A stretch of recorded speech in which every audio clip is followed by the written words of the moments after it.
pessoal, agora a gente vai ver um pouquinho como a gente calcula taxa de variação. Taxa de variação é um outro nome para coeficiente angular. Por isso que na fórmula de taxa de variação vocês vão encontrar um A. Porque é o A lá da fórmula f de x igual a x mais b. Por isso que a gente chama de A. Existem duas formas que eu posso calcular a taxa de variação a partir do meu gráfico, ou conhecendo dois pontos. Eu posso calcular pela tangente do ângulo. Esse ângulo ele sempre vai ser o ângulo que a reta forma com o meu eixo x. Perceba? Reta, eixo x, ângulo que forma com o eixo x, que a reta forma com o eixo x. Mas o que é tangente? Lá da trigonometria a gente lembra que tangente é cateto oposto pelo cateto adjacente. Oposto ao ângulo, cateto oposto pelo cateto adjacente. Ou seja, tangente do ângulo θ é igual a cateto oposto pelo cateto adjacente. Nesse caso, quem é o cateto oposto aqui? Quando a gente analisa dois pontos, é a variação em y. Quem é o cateto adjacente? Quando a gente analisa dois pontos, é a variação em x. Então, se eu conheço o ângulo do meu gráfico, eu faço só pela tangente, conhecendo o ângulo. Mas pode ser que eu não conheça o ângulo. E daí, se eu não conheço o ângulo, daí eu tenho que fazer pela variação. Delta y por delta x. O que é essa variação? Essa variação é o y final menos o y inicial, ou seja, o y do b menos o y do a. Sempre dois pontos que eu escolho, tem que ser dos mesmos pontos. E a variação dos mesmos pontos, só que agora é para x. O x do b menos o x do a. O valor de x no ponto b e o valor de x no ponto a. Isso é taxa de variação. Perceba que aqui nós temos um gráfico e que neste caso eu não tenho as coordenadas do meu ponto. Embora tenha algumas marquinhas aqui, percebam que eu não coloquei valores, mas eu coloquei o valor do meu ângulo. A maneira mais rápida para este caso, para encontrar a taxa de variação desta função, seria pela tangente, porque eu tenho o ângulo que essa reta forma com o eixo x. E eu conheço a tangente de 45 graus lá da trigonometria, ou seja, a tangente de 45 graus eu sei que é 1, ou seja, qual é a taxa de variação para esta função? A minha taxa de variação quando o ângulo é 45 graus, ou seja, a tangente de 45 graus é 1. Então, a minha taxa de variação, como ela é igual à tangente do ângulo, a minha taxa de variação ela é 1 para essa função. Esse é o raciocínio. Na sequência, eu vou mostrar, então, uma outra forma de nós calcularmos a taxa de variação de uma função.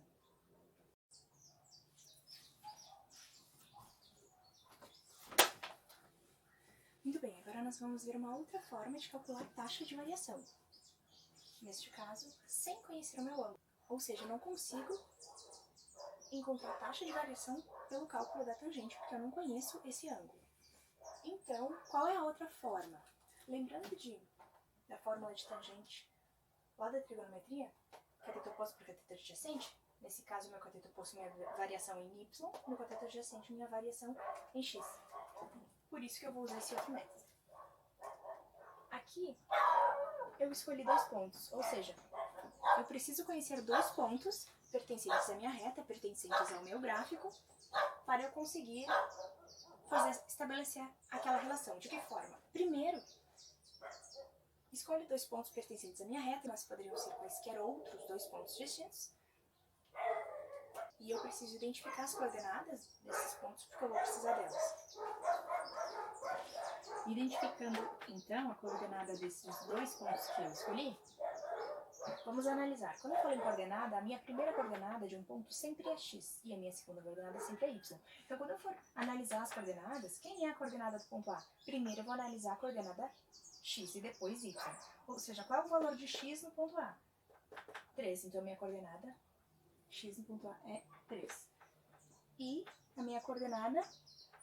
O valor da minha coordenada em y no ponto A é 2. Então, nós temos o ponto A, 3 e 2. Encontrei as coordenadas do ponto A. Agora eu vou identificar as coordenadas do meu outro ponto que eu escolhi, que neste caso é o B.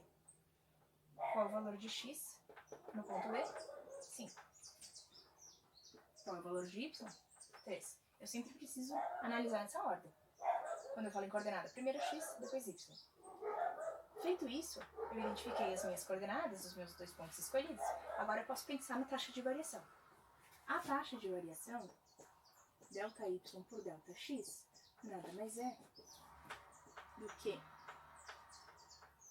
Quando eu falo em variação em y, vai ser o yb menos o ya. O que é yb menos ya? Por que eu identifiquei as coordenadas? Porque é o y de B menos o y de A, ou seja, o valor de y no ponto B menos o valor de y no ponto A. E agora a variação em x.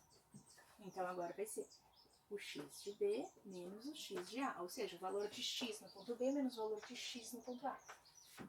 Numericamente, agora, como eu já identifiquei essas coordenadas, yb menos ya, lembrando, sempre nessa ordem, x e y, o y de B menos o y de A, ou seja, 3 menos 2, pela fórmula. 3 menos 2. Dividido por x de B menos o x de A, 5 menos 3. 5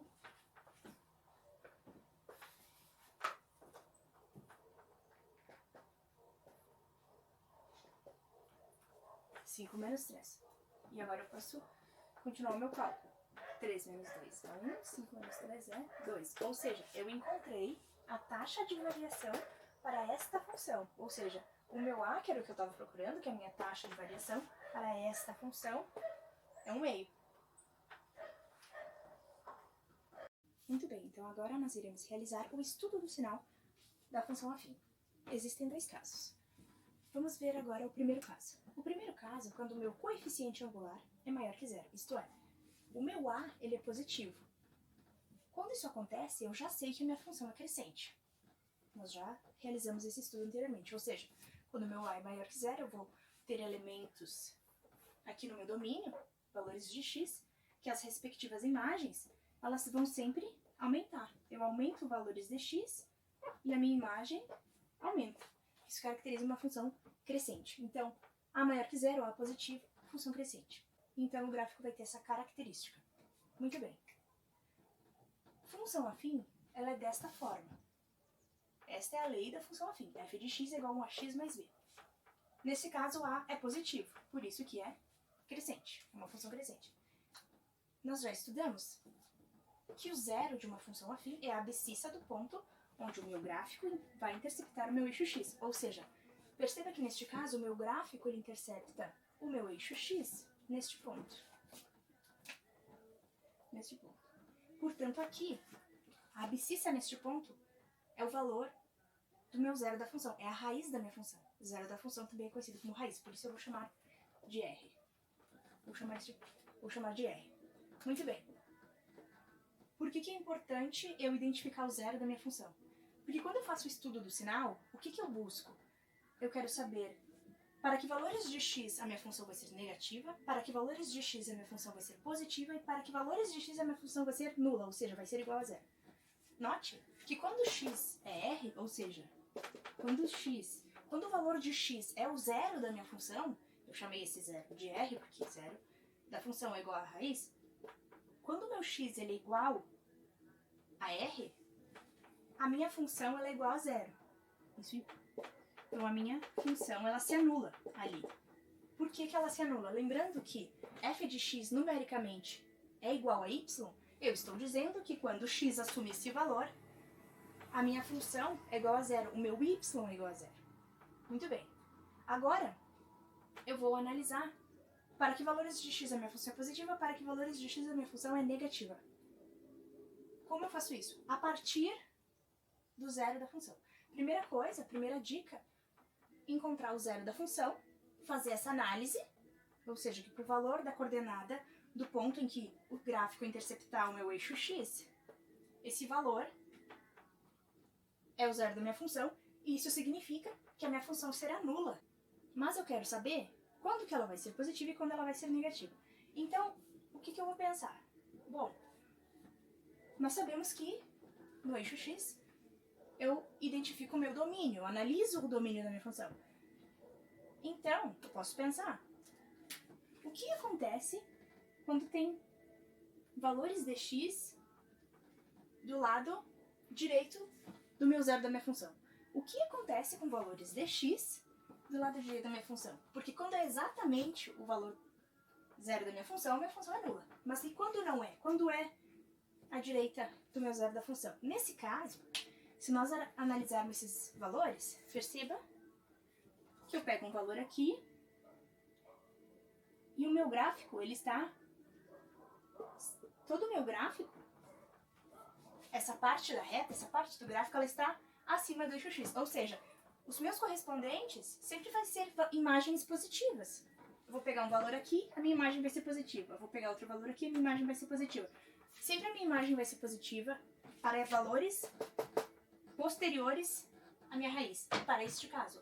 Isso significa que quando eu tenho um x, lembrando que aqui é x, o eixo das coordenadas ele é crescente, ou seja, o que vem posterior a R é maior que R.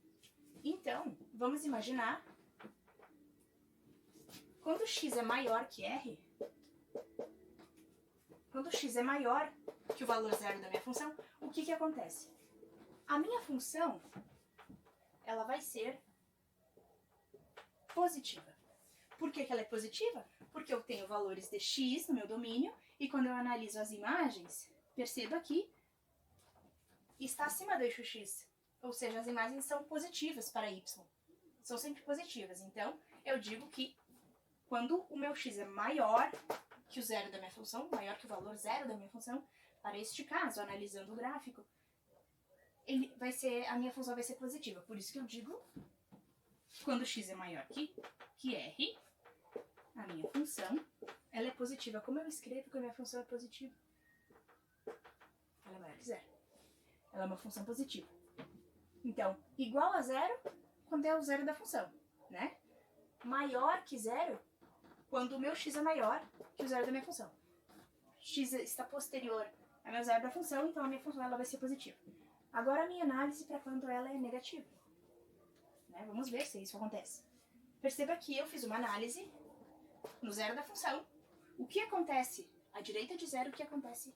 E agora eu vou fazer a análise do que acontece à esquerda do zero da função. Zero da função. Zero não é o zero aqui, é o zero da função. Aqui eu generalizei, chamei de R.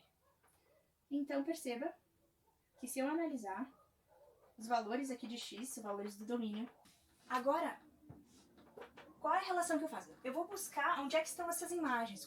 Onde é que eu busco as imagens? No meu gráfico.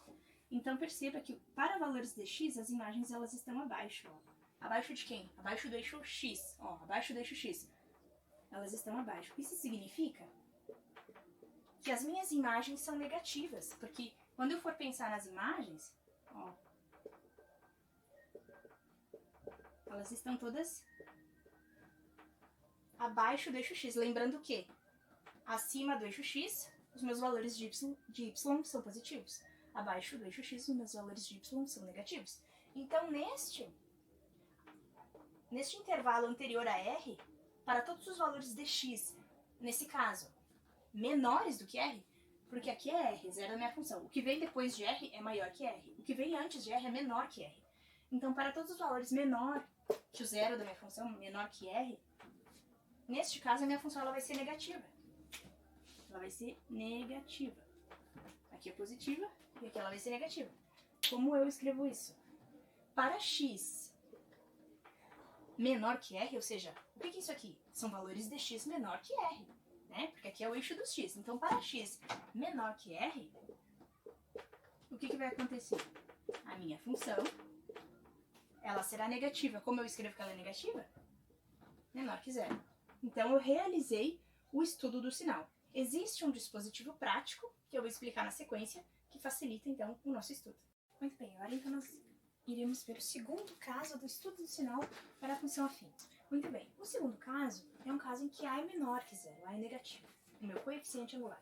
Neste caso, eu já sei de estudos anteriores que a minha função será decrescente, portanto, ela terá estas características no gráfico. Perceba que é uma função decrescente, uma reta decrescente. Mais do que isso, perceba que eu coloquei aqui, que a lei da minha função neste caso, f de x igual a menos ax mais b. Por quê? Porque o meu a é menor que zero. Meu a é negativo. Por isso que eu tenho menos aqui na frente. Se tenho menos aqui acompanhando x, ou seja, se o meu coeficiente angular é negativo, se o meu a é negativo, isto significa que eu tenho uma reta decrescente. Muito bem. Dito isso, vamos identificar agora o zero da minha função. Eu sei que o zero da minha função é a abscissa no ponto em que o gráfico irá interceptar o meu eixo x, certo? Então, vamos analisar aonde está interceptando o meu eixo x, este gráfico. Neste caso, aqui. A abscissa deste ponto é o zero da minha função, também conhecida como raiz, por isso eu vou chamar de R. A partir disso, eu sei que quando x é igual a R, ou seja, quando x assume o valor em que anula a minha função, ou seja, quando x assume um valor em que ele é o zero da minha função, eu sei que a minha função ela será nula. Então, minha f de x é nula. Em outras palavras, eu estou dizendo que quando x é igual a r, o meu y é igual a zero. Então, a minha função, minha f de x, ela é nula. Minha f de x é igual a zero, porque numericamente, f de x é igual a y. Por isso, eu posso dizer que y é igual a zero. Agora, falta analisar para que valores de x a minha função é positiva, para que valores de x a minha função é negativa. Eu não sei, eu preciso fazer essa análise. Então, eu vou analisar. Como eu já sei que aqui no zero da minha função, a minha função é nula, eu vou analisar para valores maiores que r, ou seja, posteriores, e para valores menores do que r, ou seja, anteriores.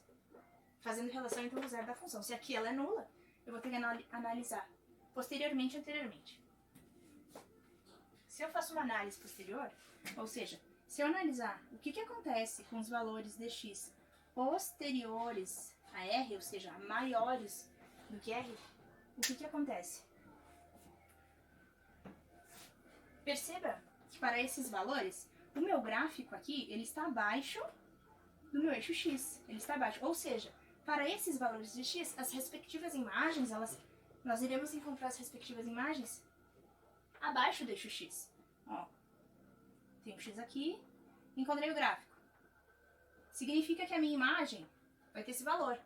Que valor? Negativo, que está abaixo do eixo x. Lembrando, quando eu estou falando do eixo y, analisando, os números acima do eixo x são positivos, os números abaixo do eixo x são negativos. Por isso que eu digo que as imagens correspondentes a esses elementos, elas vão ser negativas, porque eu sempre vou encontrar elas aqui abaixo. Ó.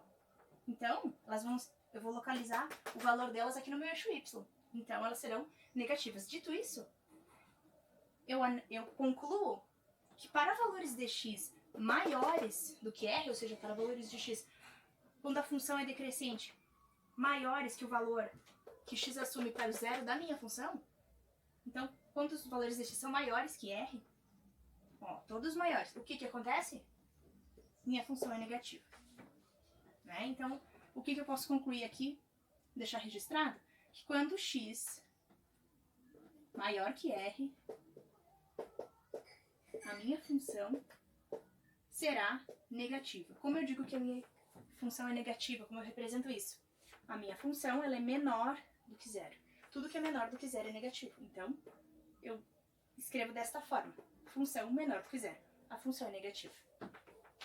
Agora, eu vou analisar os valores anteriores a r. Anteriores ao valor que x assume no zero da minha função. Para o zero da minha função.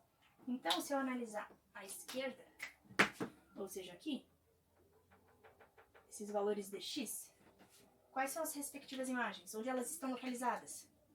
Bom, eu analiso o meu gráfico, eu observo que o meu gráfico está acima do eixo x, portanto,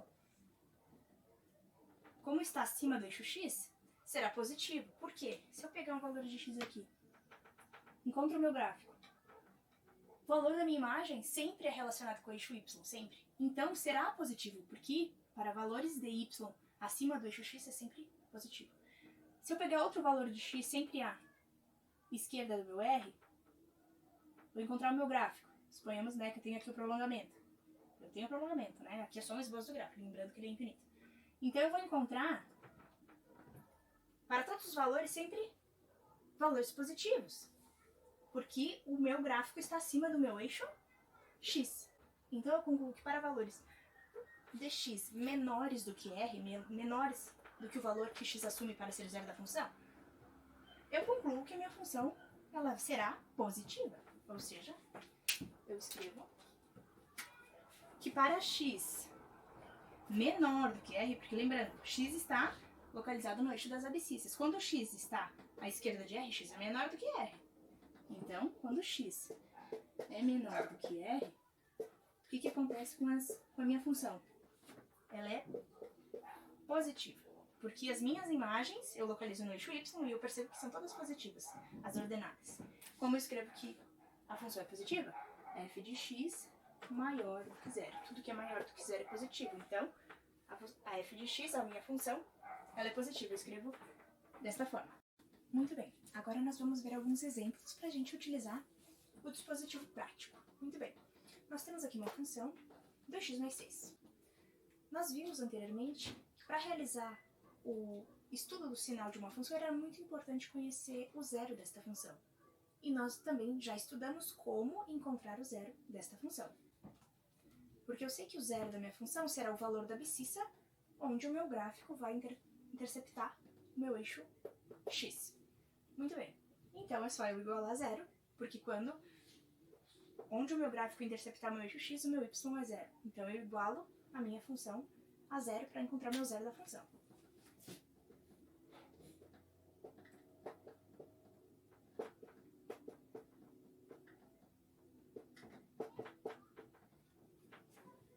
Muito bem. Encontrei o valor do zero da minha função. O que isso significa? Significa que para esta função, o meu gráfico irá interceptar o eixo do x em x igual a menos 3. Mas muito importante, observe esta função. Observe os coeficientes desta função. Principalmente, observe o coeficiente angular desta função. Lembrando que o coeficiente angular é a parte numérica que acompanha o x. Ou seja, quem é o coeficiente angular desta função? É 2. Mas mais importante do que isso, eu observo que ele é um coeficiente positivo. Ou seja, o meu a ele é igual a 2. Isso significa que o a é maior que zero, ele é positivo. O coeficiente angular, parte numérica que acompanha o x, ela é positiva. O que eu concluo com isso? Que o meu gráfico ele é um gráfico crescente. Por isso que eu simplesmente desenhei aqui o eixo do x, o eixo das abscissas, e eu construí uma reta crescente, um gráfico crescente. Eu fiz esse desenho porque ao olhar para cá, ao analisar o coeficiente angular da minha função, observar que é positivo, eu já sei que o meu gráfico ele é crescente. Muito bem. Além disso, eu encontrei o zero da minha função. Ou seja, inicialmente eu fiz um esboço só pensando no meu coeficiente angular. Bom, eu sei que a cara do meu gráfico será algo assim. Bom, a partir disso, eu calculo o zero da minha função. Porque eu preciso saber quem é o zero da minha função. E eu sei que o zero da minha função é o valor da abscissa onde o gráfico irá interceptar o meu eixo x. Ou seja, esse valor que eu encontrei aqui é exatamente onde esse gráfico intercepta aqui. Ele é exatamente menos 3. Exatamente, porque ele é o zero desta função. Aqui eu fiz um esboço. Muito bem. Por que a gente chama de dispositivo prático para estudo de sinal? Porque observe que eu não construí o eixo das ordenadas, não peguei 2 pontos para construir o gráfico. Eu só preciso saber, neste caso, se o gráfico é crescente ou decrescente para conseguir desenhar, conseguir construir e identificar o zero da minha função, porque a partir disso eu consigo fazer o estudo do sinal. Por isso que eu só construí o eixo do x.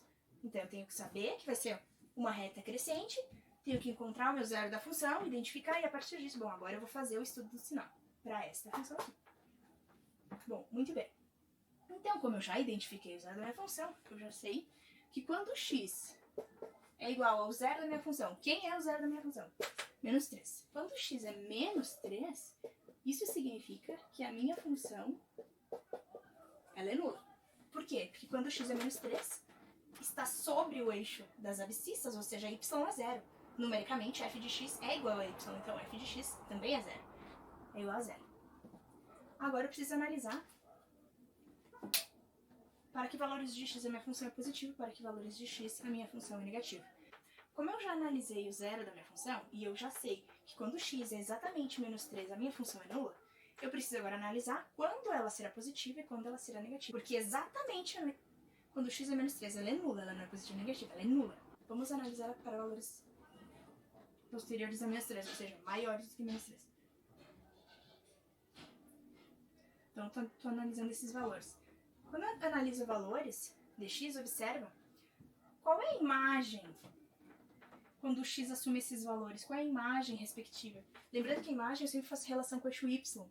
né? Ou seja, se o meu gráfico está acima, significa que esses valores aqui do domínio, esses valores de x, eles vão encontrar imagens acima do meu eixo x. Ou seja, se eu pensar em fazer imagem relação com o meu eixo das ordenadas, eu sei que o meu eixo das ordenadas, embora eu não tenha desenhado aqui, acima do eixo x é positivo, ou seja, todos os valores das imagens desses valores posteriores a menos 3 são positivas, ou seja, para valores maiores que menos 3,